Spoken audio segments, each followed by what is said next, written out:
तो बच्चों आज हम सेकेंड एप्लीकेशन पे चलेंगे डायमेंशनल एनालिसिस की to derive a relationship between two physical quantities. तो अब देखिए यहाँ पर किस टाइप के क्वेश्चन आते हैं और हम कैसे रिलेशन फाइंड आउट करते हैं दो फिजिकल क्वांटिटीज के बीच में। मान लीजिए आपको गिवन है कि द टाइम पीरियड, ये बहुत ही इंपॉर्टेंट क्वेश्चन है बच्चों जो मैंने सिलेक्ट किया आपको करवाने के लिए। एग्जाम में कॉमनली ये पूछा जाता है। The time period of a simple pendulum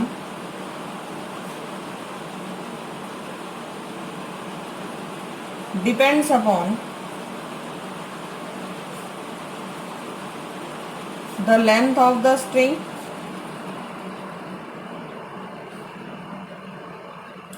the length of the string,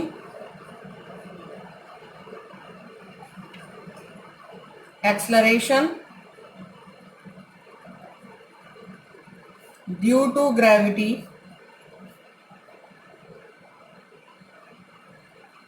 ठीक है। अब आपको ये कंडीशंस दे रखी है, आपको बोला जाए derive a relation between the above physical quantities, ठीक है। तो आपको क्या बोला गया, time period of a simple pendulum depends upon. तो हम कैसे लिख लेते हैं बच्चों, ऐसे टाइम पीरियड डिपेंड्स अपॉन, किस पर डिपेंड कर रहा है, length of the string, length of the string, acceleration due to gravity. Acceleration due to gravity के लिए हम जी वेरिएबल मान लेते हैं, ठीक है। अब देखिए आप लोगों को पता है कि जब भी हम प्रोपोर्शनैलिटी का साइन हटाते हैं तो क्या ले लेते हैं, के कांस्टेंट। तो आप क्या करेंगे, यहां पर आपने जो लेंथ वेरिएबल माना है उसकी पावर ए मान लीजिए और एक्सलरेशन ड्यू टू ग्रेविटी के लिए पावर बी मान लीजिए, ठीक है। अब देखिए अब क्या करेंगे, इक्वेशन के लेफ्ट हैंड साइड और राइट हैंड साइड पर जो वेरिएबल्स हैं हम उनकी डायमेंशंस लिख लेंगे। जो वेरिएबल्स नहीं बोलूंगी मैं, फिजिकल क्वांटिटीज है। तो यहां पर ये क्या है, टाइम पीरियड। तो टाइम पीरियड के लिए डायमेंशन आपको पता ही है, M0, L0 एंड T1, ठीक है। के कांस्टेंट, किसी भी कांस्टेंट चीज के लिए हम डायमेंशन 1 ही लेते हैं तो लिखने की जरूरत नहीं है, या मैं एक बार एक क्वेश्चन में लिख दे रही हूं, बाकी फिर आगे हम कभी भी के लिए कोई डायमेंशन, किसी कांस्टेंट चीज के लिए डायमेंशन नहीं लिखेंगे, ठीक है। अब आ जाते हैं लेंथ। देखिए लेंथ की dimension M, L, T, M0 and T0, L1 होगी और यहां पर L पर पावर क्या है, A, तो हमने A ले लिया, ठीक है। और उसके बाद acceleration due to gravity M0, L1, T -2, ये सबकी पावर क्या है बच्चों, B, ठीक है। अगले स्टेप में कुछ नहीं करना, जहां जहां जो पावर्स आपने दी हुई हैं बस वेरिएबल्स को उनके साथ में लिख लेना, ठीक है। तो यहां देखिए M0 है, ये M0 मल्टीप्लाई हो रहे हैं ना सारे, तो पावर्स क्या हो जाएंगी ऐड, यहां पर L, A और यहां पर B है, तो L क्या हो जाएगा बच्चों, A प्लस बी, L की power A plus B. Similarly T देखिए, यहां 0, ये 0 और ये -2b, तो T की पावर क्या हो गई, -2b। अगले स्टेप में आपने क्या करना है, इन दोनों को कंपेयर करना है। देखिए M0, M0 है, L की पावर देखिए यहां 0 और यहां A प्लस बी, ठीक है। और T देखिए, T यहां पर 1 है और यहां राइट हैंड साइड में क्या है, -2b। तो अब देखिए बस ये वैल्यूज ही पुट करके सॉल्व करते हैं, और आपको पता ही है ये बेस सेम होगा तो हम सॉल्व कैसे करते हैं, a plus B is equals to 0 यहां लिख देंगे, ठीक है। और आपका उसके बाद दूसरी कंडीशन है -2b इज इक्वल्स टू 1, तो b क्या आ जाएगा बच्चों, -1/2। ये b की वैल्यू हमारे पास ये वाला जो रिलेशन है इसमें पुट करेंगे तो a क्या आ गया, 1/2। अब देखिए हमारा रिलेशन क्या था, हमारा रिलेशन ये था ना, यहां हम वैल्यूज पुट कर देंगे। तो देखिए t is equals to k into L की पावर कितनी है ए हमारा क्या है हाफ,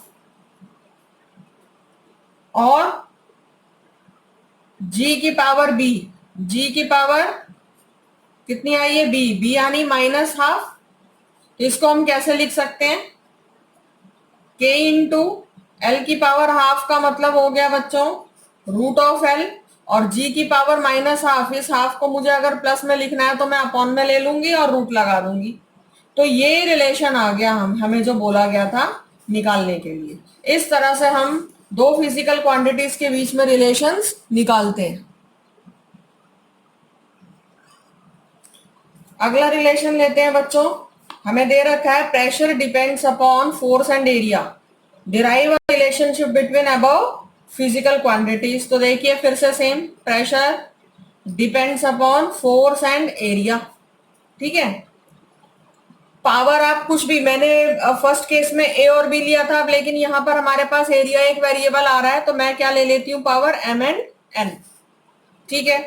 अब देखिए प्रोपोर्शनैलिटी का साइन हटाया, एक के कांस्टेंट लिया, एफ की पावर एम ए की पावर एन। इसके बाद ये भाई बच्चों मैं स्टेप वाइज एक बार आप लोगों को फिर से बता देती हूँ। स्टेप 1 में हमने ये लिख दिया, इसके बाद स्टेप टू में हम क्या करेंगे, डायमेंशनल इक्वेशन फॉर्म करेंगे।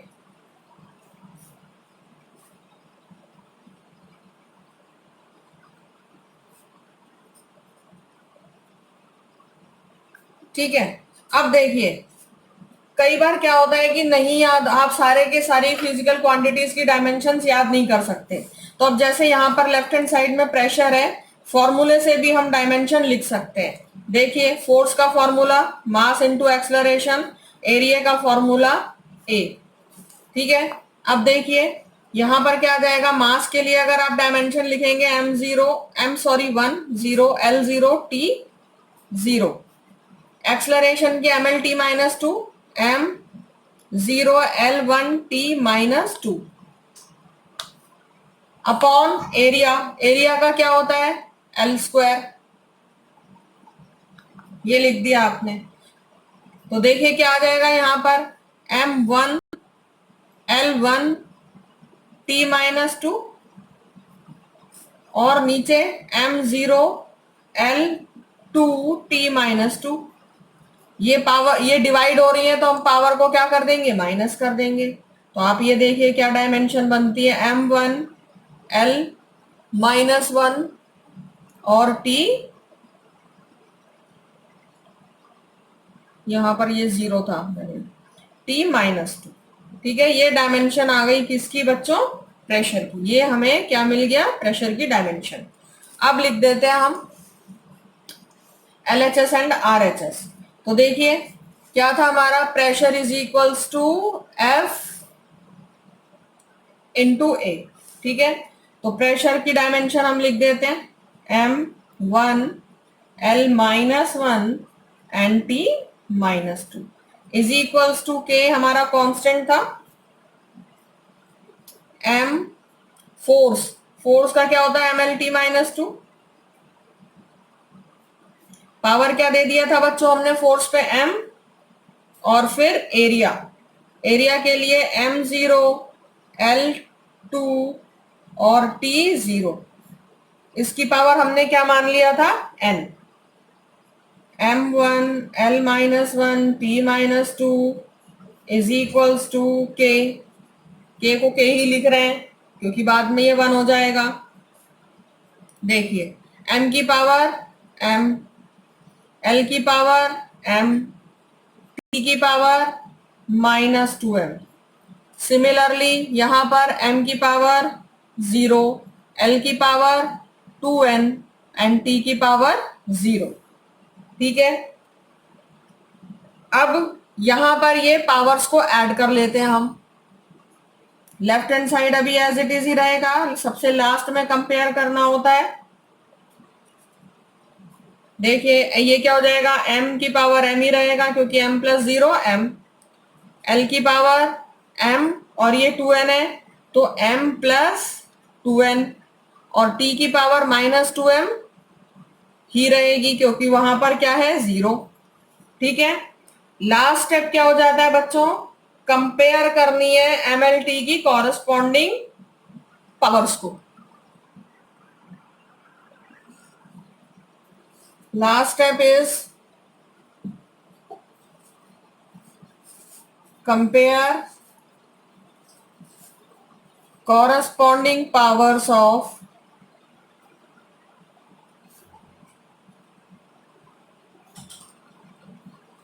MLT on both sides। तो देखिए, लेफ्ट हैंड साइड पे m की पावर 1, राइट हैंड साइड पे m की power m। Left hand side पे l की पावर कितनी थी बच्चों, -1। राइट हैंड साइड पे l की power m plus 2l। Left hand side पे t की पावर -2, राइट हैंड साइड पर t की पावर -2m। बस अब कुछ नहीं करना है, हमें यहीं से वैल्यूज निकालनी है। देखिए, सबसे पहले m, ये तो बेस कट जाता है, m इज इक्वल्स टू 1 आ गया। सेकेंड केस में देखिए क्या रिलेशन बनेगा, m plus 2n is equals to -1। और यहां पर थर्ड केस में रिलेशन हमारा क्या बन रहा है, देखिए। और यहां पर देखिए m की वैल्यू हम लिख सकते हैं 1 प्लस 2n। ठीक है, और थर्ड केस में आप देखिए क्या बन रहा है, -2 is equals to -2m। Minus से माइनस कैंसिल, m की वैल्यू क्या आ रही है, 2/2 इज इक्वल्स टू 1। ये m की वैल्यू हम यहां पुट कर देंगे तो हमें n मिल जाएगा, तो पुट कर देते हैं। 1 is equals to 1 plus 2n। ये देखिए 1 minus 1 is equals to 2n। और यहां पर हमें नहीं, यहां पर कुछ मिस्टेक हो रही है, n की पावर जो है वो 0 तो पावर आनी नहीं चाहिए। हाँ, यहाँ देखिए ये मिस्टेक मिली, m plus 2n is equals to -1, तो m इज इक्वल्स टू ये -1 था यहाँ पर, तो ये वैल्यू यहाँ पुट कर देंगे -1। ये इधर जाके +2 हो गया, और n की वैल्यू क्या आ गई बच्चों हमारी, 1।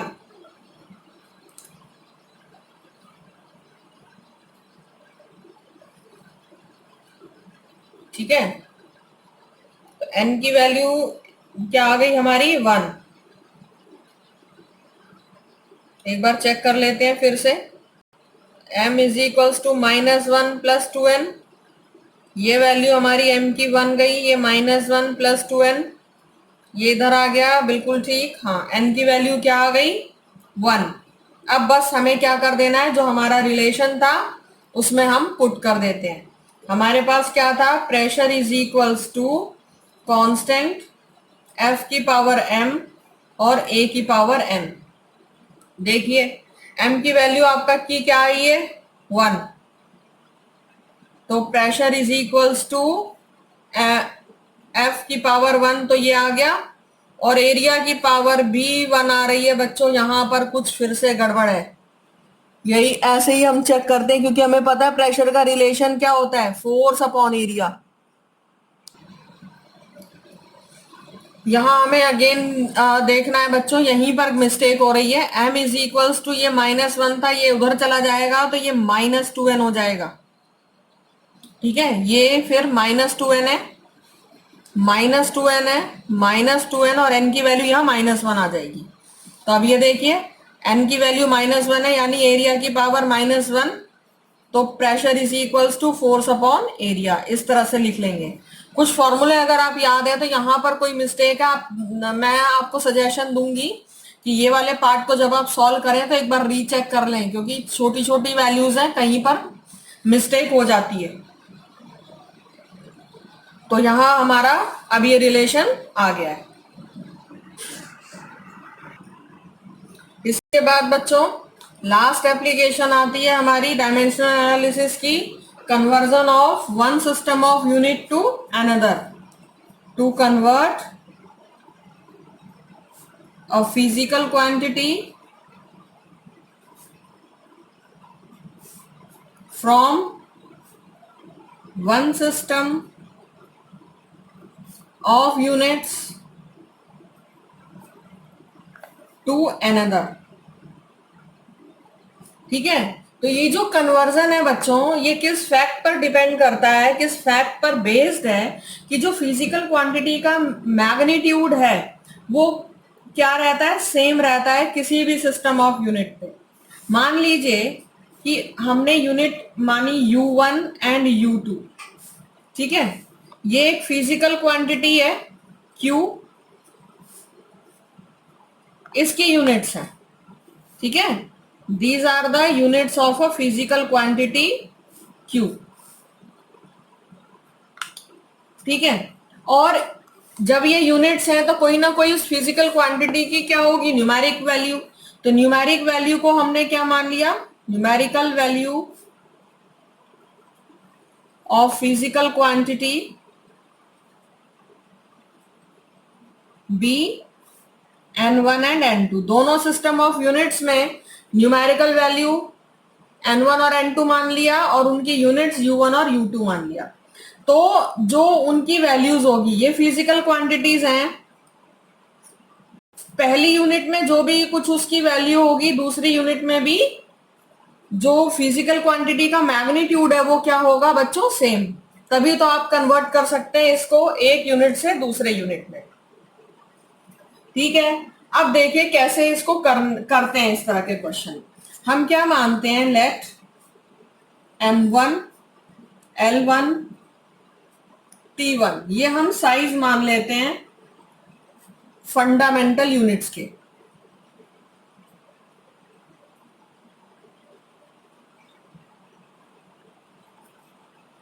फंडामेंटल यूनिट्स ये किसकी साइज है, मास, लेंथ एंड टाइम, ठीक है। और इसी की M2 L2 ये किसमें है बच्चों, ये यूनिट्स है एक सिस्टम में, इन वन सिस्टम, ठीक है। और M2 L2 और T2 हम साइज मान लेते हैं फंडामेंटल यूनिट्स की दूसरे सिस्टम में, units in another system,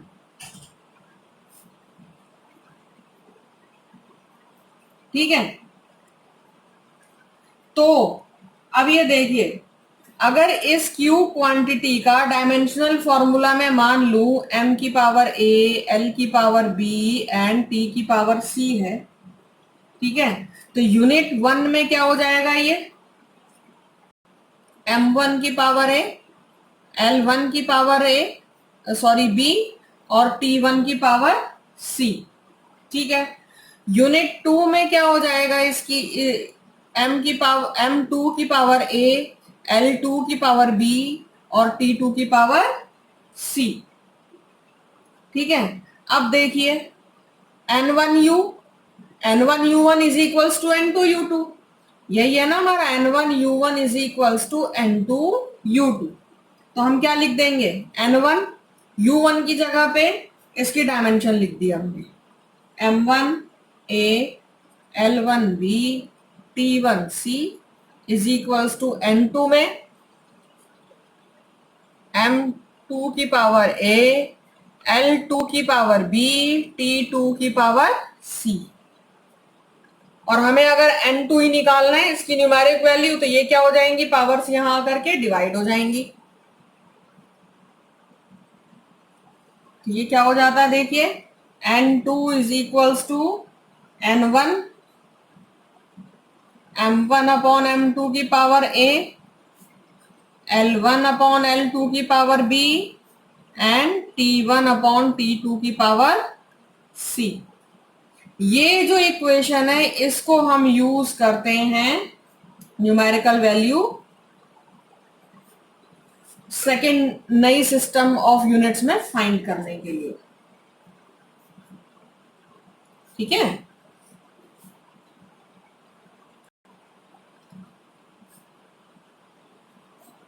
in second system of unit, यानी जिस बच्चों ध्यान क्या रखना है, जिसको आपने फाइंड आउट करना है जिस यूनिट को, उसको आपने N2 वाली क्वांटिटी मान ली है। जैसे मान लीजिए मैं एक क्वेश्चन लेती हूं, आपको बोला जाए कन्वर्ट 1 जूल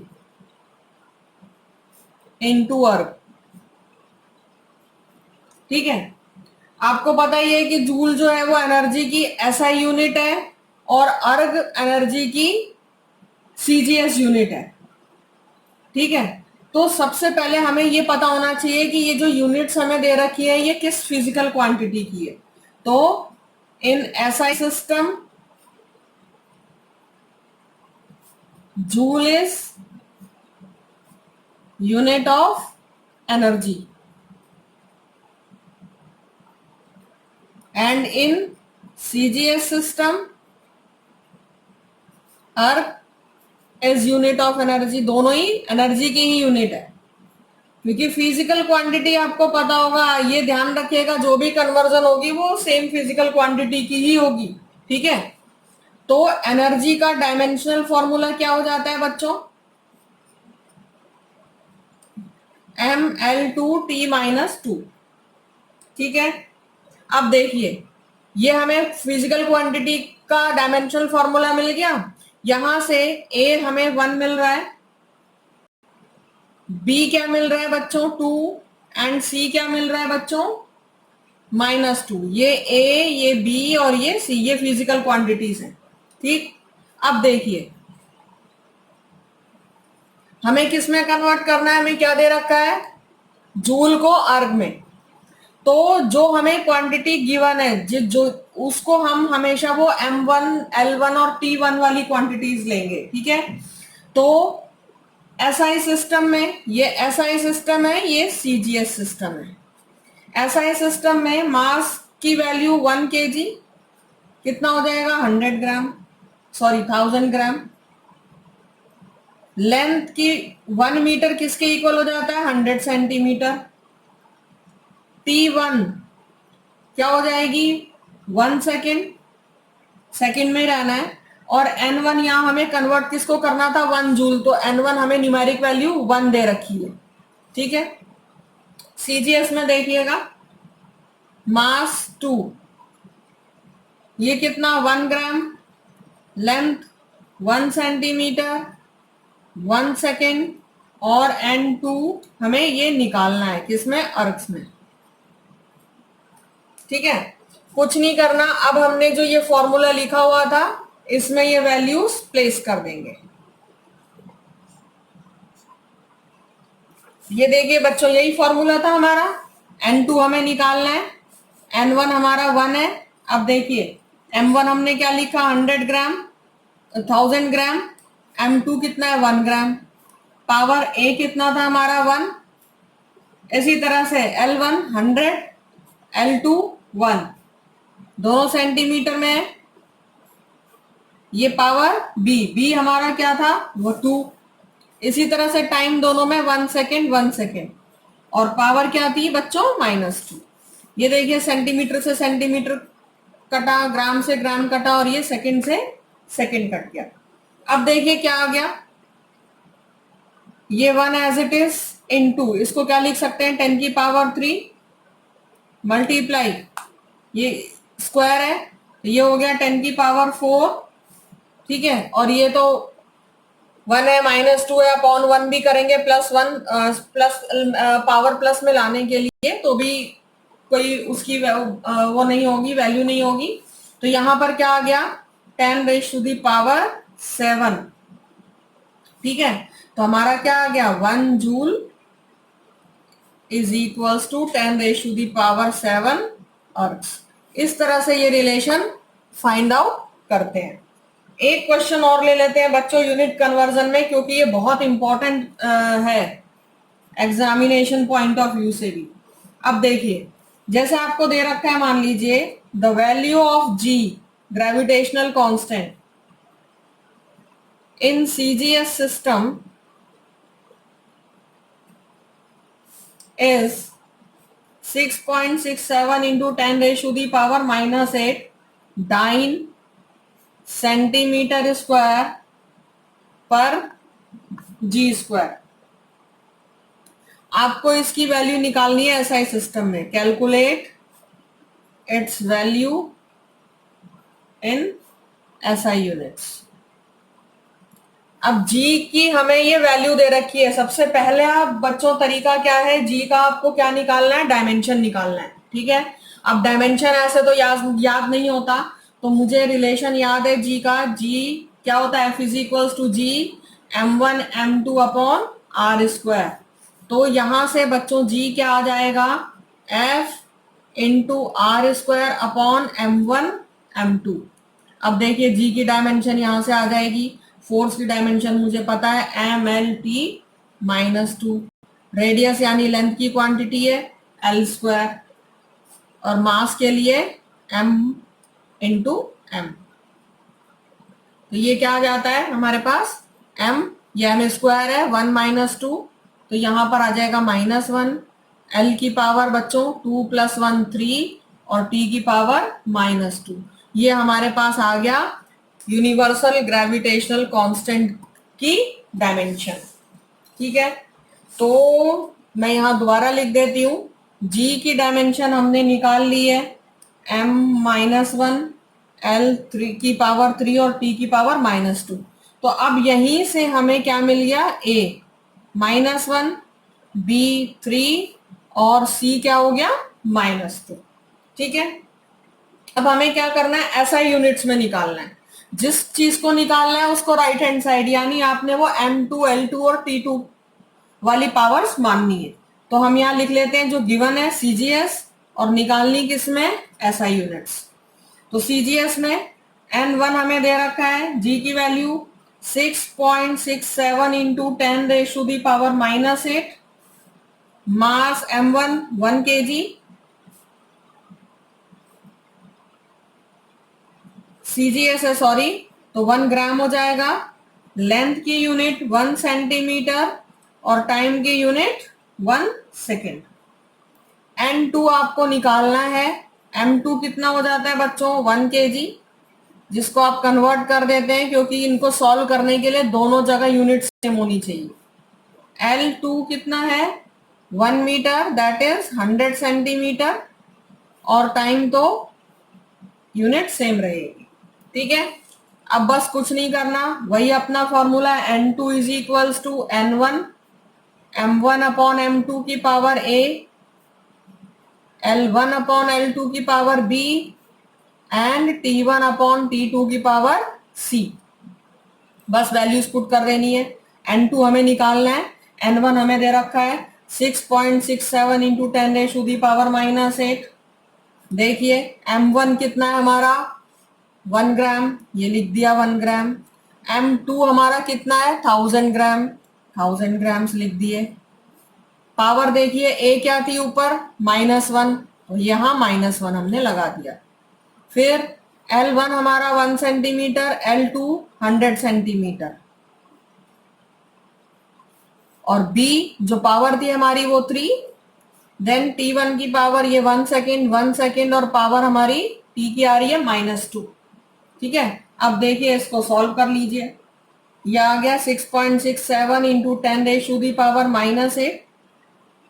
यहां देखिए क्या आ जाएगा, ये पावर -1 में प्लस लाने के लिए इसको ऊपर कर देंगे, तो ये आ गया 10 की पावर 2, और यहां पर इंटू 10 की पावर 100 3 टाइम्स है, तो ये 10 की पावर बच्चों कितना जाएगा, 100 इंटू 100 इंटू 100, तो ये 10 की पावर कितनी आ रही है, 6 -6, क्योंकि जब हम इसको ऊपर ले जाएंगे तो ये कैंसल आउट हो जाएगी, और ये तो कोई वैल्यू नहीं है इसकी। तो अब यहां देखिए इंटू 10 की पावर -8 और -6, -14 इंटू 10 की पावर 2, 6.67 इंटू 10 की पावर कितना आ रहा है, ये -12।